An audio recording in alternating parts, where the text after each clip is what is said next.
Good morning, students. In the last class, we have discussed about the key feature of this Indian Constitution subheadings. Today, we will briefly discuss about these key features.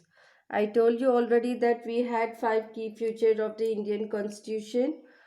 They are the federalism, first, second, parliamentary form of government, third, separation of powers, fourth, fundamental rights, and fifth, secularism. Again, in fundamental rights, we have again six rights that we will discuss on that point, fundamental rights. So today, just I want to introduce about the Indian Constitution. Okay, so by the being of 20th century, the Indian national movement has been active in the struggle for independence from British rule for several decades. So we people, the Indian national movement, they have been too much struggle from the British rulers. So Indian national movement, what is this? Let us discuss. Indian national movement emerged in 19th century India and saw thousands of men and women coming together to fight with the British rule. This culminated of India's independence in 1947. See, during the freedom struggle, the nationalists and devoted a great deal of time to imagining and planning what a free India would be like. So these people, they have been imagining and they have been planned. If we get a constitution, so how our India will look like. Under the British, they had been forced to obey rules that they had very little role in making. The long experience and authoritarian rule under the colonial state convinced Indians that free India should be a democracy in which everyone should be treated equally and be allowed to participate in government. So here in this British, after that, they have been forced that if in a long experience, authoritarian, it is nothing but someone who demands that people obey completely and refuses to allow them freedom to act as they wish. So here, each and every one should be treated equal law and they used to be participate in that government. Convinced it is nothing but completely sure about something. So here Indians that the free India should be democracy. So in which they have been decided that everyone should be treated as equally and they used to allowed to participate in the government freely. Equally this everyone should be participated in the government. What remained to be done then was to work out the way in which a democratic government would be set up in India and the rules that would determine its functioning. This was done not by one person but by a group of around 300 people who became a member of the Constituent Assembly in the year 1946. So, this cannot be done with the one person. For making this, we need more than people. So here 300 people became the member of the Constituent Assembly in the year 1946.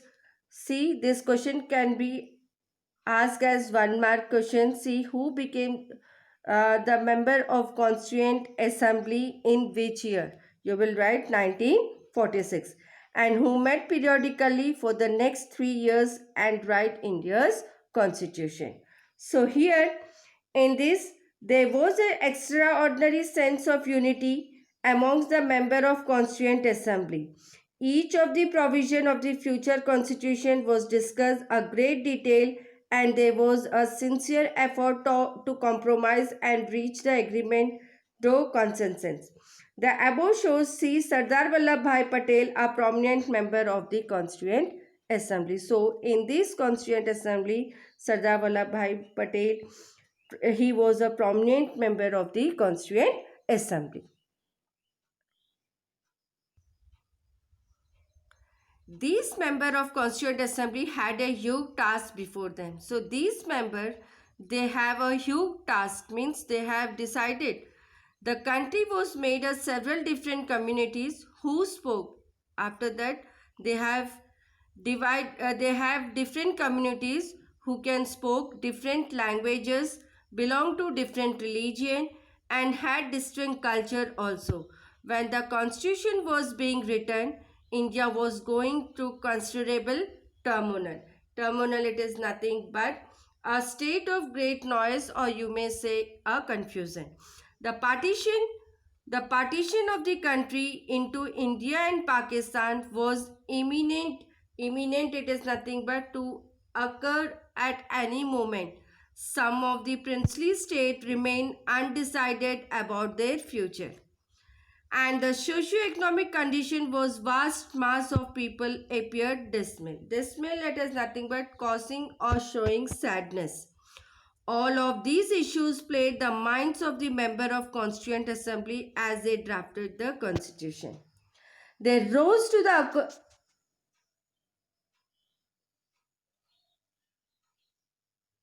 They rose to the occasion and gave our country a visionary document that reflect a respect for maintaining diversity while preserving national unity. So here visionary, it is nothing but they have prepared a document having a great plan for the future.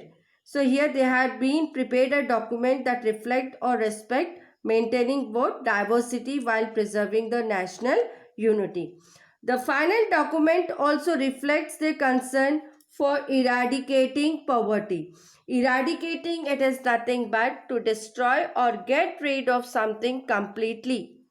Poverty through socio-economic reforms, as well as emphasizing the crucial role to the people can playing choose their representative. So they have been given, they have been the people, these people, they have been given their own choosing that they can choose their own representatives. Emphasizing, it is nothing but special importance, means they have been given to the colonial rule that the people can decide whatever whoever they can choose their representatives. Listed below are the key features of Indian Constitution. See, while reading this, keep in mind the above mentioned concern of diversity, unity, socio-economic reform and representation that the author of this document were grappling with. Grappling, it is nothing but to get hold of somebody. And here you can try to understand that way in which they try to balance their concern with their commitment to transforming independent India into a strong democratic society. The meaning of commitment is being prepared to give a lot of your time and attention to something because you believe it is right or important. So, what is here important to transforming independent India for us?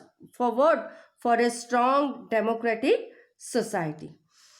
In the next class, we will discuss about the key features. First point is the federalism. Thank you.